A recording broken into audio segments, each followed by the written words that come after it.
బ్రహ్మాస్త్రం అనేది భారతీయ పురాణాల్లో చెప్పబడిన అత్యంత శక్తివంతమైన దివ్య ఆయుధం. ఇది బ్రహ్మ స్వయంగా సృష్టించిన ఒక ఆధ్యాత్మిక శక్తి.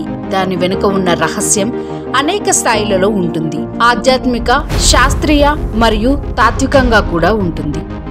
బ్రహ్మాస్త్రం సాధారణంగా శారీరకంగా తయారు చేసే ఆయుధం కాదు.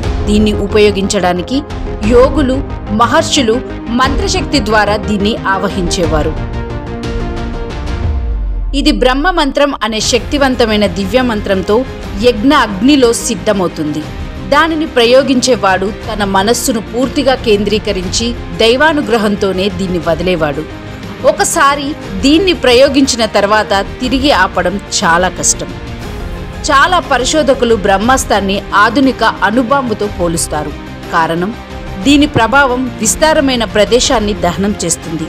భూమి, నీరు, గాలి అన్నీ కలుషితమవుతాయి. వందల మైళ్ళ దూరం వరకు కాంతి, తాపం వ్యాపిస్తుంది. మహాభారతంలో అశ్వత్థాముడు మరియు అర్జునుడు ఇద్దరు బ్రహ్మాస్త్రాన్ని ప్రయోగించినప్పుడు భూమి మీద భారీ ప్రకంపనలు వచ్చినట్లు వర్ణన ఉంది. ఇది ఒక అణుబాంబు పేలుడు లాంటి దృశ్యమని అనేక మంది శాస్త్రవేత్తలు భావిస్తున్నారు.